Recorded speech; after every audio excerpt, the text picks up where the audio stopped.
This is Arts Alive. I'm Lynda Philippi, and my guest today is Shannon Ray. Shannon is an artist who lives out in Sheridan, and she's been involved with art in this county for many, many years. So welcome. Thank you, Lynda. Thank you, Lynda. It's a pleasure to be in your new abode here. Isn't it nice? This is elegant. It is, yeah. I'm impressed. Well, I can't wait to hear what you've been up to and hear about some of your new work. Yeah, I'm part of the Art Harvest Studio Tour, 34 years now, and long-time artist here in Yamhill County in Oregon in the Northwest. And where do I begin? Yeah, exactly. One of the things always of interest to an artist is original work. Well, there comes a point in an artist's career where you can sort of play a little bit, you know, and you have a little bit of courage and some confidence, right? And I'm always interested in doing the big oils. I have many large pieces in the area, the Allison Hotel. As a matter of fact, the masks here on 3rd Street, the Gallery Players masks. I put those up in 2009. Oh, okay. That was quite a deal. That's quite a large piece. It was so big they didn't fit in the studio. But one thing, along with all the originals that I do, I've been doing some kind of fun things. This little character here, her name is Miss Nighty. Okay. See her? Miss Nighty was introduced to me by my grandmother. My grandmother would tell us to go to sleep at night, and the way to go to sleep, you would go to Miss Nighty's party. And in order to get there, of course, you had to go to sleep. And that image has stayed with me for a long time, and now I'm a grandmother. And I put my own little twist on it. We play it with my grandchildren. We do an interactive story when the kids are ready to go to sleep. Miss Nighty does these wonderful things. Well, I decided this year to have the kids tell me what Miss Nighty looked like. Oh, okay. And so this is a couple of the renditions of Miss Nighty. And I have to confess, that's my robe. And I really do have fuzzy slippers. She's much more slender than I am, but the grandkids didn't mind that. Miss Nighty has dandelion hair. Okay. And she has lavender skin. Nice. Yeah, our family is multi-ethnic. Okay. And so we honor a lot of different cultures. So here's Miss Nighty, it's Miss Nighty time, and here's Miss Nighty making a wish. Señorita Nighty hace un deseo. Miss Nighty's making a wish, blowing a dandelion. We also have Miss Nighty's party. Miss Nighty throws a fit. Abuelita Nighty, Grandma Nighty, and the chrysanthemum house where Miss Nighty lives in the woods. How fun. Yeah. Anyway, I think art. I mean, my grandchildren will have the doorway open to art their whole life. And they participate in it with me. And I would hope that everybody's grandchildren and everybody can participate in some way or another in art. But this is just a little minor thing that I'm having fun with. The originals are actually watercolor. I don't know if you could tell. Yeah. Yeah. So I guess I didn't realize that you do watercolor. Oh, yeah.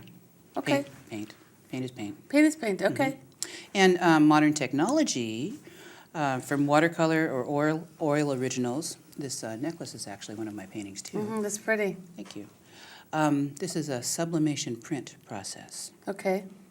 which entails excellent photography, which you're aware of here, and translating that material into a digital format. And once it's digitally formatted, you can do all kinds of things with it. Okay. This is an abalone shell.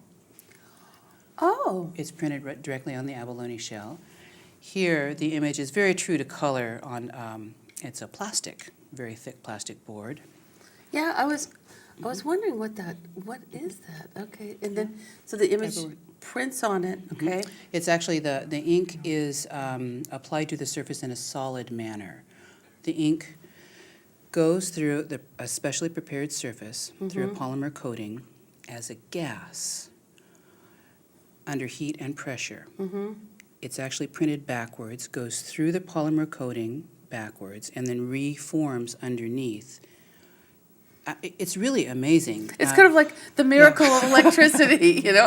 It is. Something happens. And so an artist can take, for instance, well, these guys are 14 by 18 watercolors. That's not a big translation. This painting, I don't know if you can see it. It happens to be printed on the other side. It's a cutting board. It's a glass cutting board. It's printed on the other side. Oh, I see. Okay, so Right. Yeah. that's like, So that the piece is usable and it's dishwasher safe. interesting. Okay. And you can also print these images on ceramic tile. They can be on your wall or your countertop. But this original was a 36 by 60. Oh, wow. So just Big shrink piece. it down. Right. Or the other way around. You can do something small. Blow it and up. Blow it up big. You don't do this yourself, do you? I do parts of it. Okay. And I'm very, very interested in learning how to do more parts of it. But I have to say that there are some wonderful professionals, both locally and in the nation, this is all American-made, that do a great job. You know, the old adage, hire a professional to do what a professional does. Exactly. I completely agree. Right. I'll hire the printer to do what a printer does. However, I really value and will work closely with the photographer that prepares the digital media. And one of the people that I happen to use is Sandy Coleman here on 3rd Street. Okay. Yeah, she's a wonderful photographer. But the digital toolage, if you can call it that, is another tool in an artist's toolbox. You know, you can paint a big original with a thought of, is this image something that Mrs. Smith that can't afford a $40,000 painting would like to have as a tile, mural, or a cutting board? Absolutely. You know, and so there's a whole, like an engineering thought process. It's part of the creative process, I think, especially in today's economy. Absolutely. Well, yeah, because I mean, I'm sure that art sales of fine art have probably, I don't want to say plummeted, but it's possible that it's not that. Has slowed down for sure. People do love art, and they continue to become interested and absorbed in art. But there's caution. I mean, how many of us really are looking at new cars and hybrids, but are cautious? You know, the same sort of thing. I think art is as much of a necessity as a hybrid car. You know, I would rank them about the same. But I'm going to be cautious. You know, Sure. I certainly can't afford to invest in a hybrid car right now. But I'll continue to look and be engaged and learn about it. Sure. And it's the same thing with art too. I mean, I think if a person sees something that they absolutely love and they can afford it, of course they're Right. going to buy it. Right. But if it's a choice between that and something else that is maybe more pressing, well, you know, then having a less expensive alternative is really nice. But you know, I think if people can keep it on the forefront to support the arts and culture in general, buy a coffee mug, buy a ticket to a play, go support open mics, Right. do all that, you know, engaging in culture. And creative people will find a way to enter into the economy in other forms. Exactly. Now, do you have these? Are you selling them like through your website? You know, I don't have a website You for all this don't? all this talk of Yeah, technology. Miss Technology I'm so Queen. sorry. Okay, so how do people find you? I will be doing the Art Harvest Studio Tour Okay. this year, the first 2 full weekends of October. 2 full weekends. It's kind of interesting. It's a 6-day open house studio tour. All right. One of the best values for the dollar in Yamhill County Absolutely. for a cultural event. Self-guided tour. There's a wonderful website. Can I quote that? Yes, absolutely. www.artharveststudiotours.org tells you all about all of the artists. There are 34 of us Okay. on the tour this year. This is our 19th year, and there will be information, images about their work. Miss Knighty didn't make it on this year. Oh, okay. She's just a recent development. Okay, well, yeah. But the rest of the artists are featured on this wonderful website, and there's some great video. But I would definitely encourage everybody to bring their relatives and the kids and grandma on the Art Harvest Studio Tour. It's a way that the family can become engaged in the culture of the area, and you will learn something For and sure. gain a lot of pride. Mm-hmm. Now you'll be showing from your home? Right. My home and studio. I'll have to tell you, I was at the Master Gardener's plant sale last year, and this lovely lady came up to me, and she says, "Oh, I remember your studio. We came up there. The ribs were just wonderful." My husband serves ribs. Oh, my heavens, okay. So people come up there for a dual purpose. to get lunch, and we Lunch. better hit Shannon's right about Yeah. the time, Yeah. It's time to get something to eat. That's It's amazing. kind of culinary thing, yeah. So are you showing in any other galleries? Periodically, you know, I am, that's a very good question. My studio is probably the best place to contact me, or through the website. Because at there's the widest array Right. of your work available Right. to see. Oh, and I also teach at. Oh, yeah, let's talk about that. Yeah, at the Chehalem Cultural Center. Okay. Teach painting, acrylic, oil, or watercolor, and I also do a business of art class, which is Oh, let's talk about interesting. that. The psychology of the business of art, especially now as things are changing.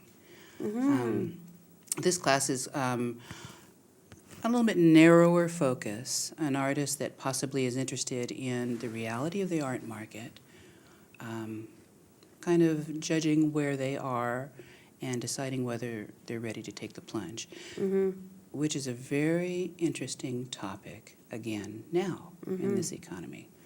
Right. Lots of things to consider. Well, and it's sort of interesting because I guess there's always sort of the cliche or the stereotype about the artist who's alone in the studio and just churning out masterpiece after masterpiece.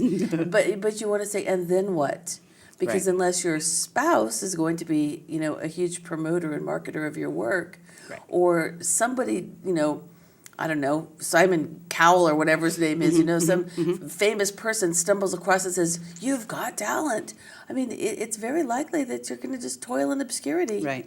The reality is, it takes as much creativity to market your work in a coherent, intelligent manner, using all of the media that you can, but not relying on anyone.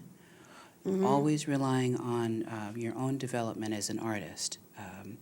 You can't market a collection until you have a collection. True. And sometimes the winnowing of the collection is the ugly truth.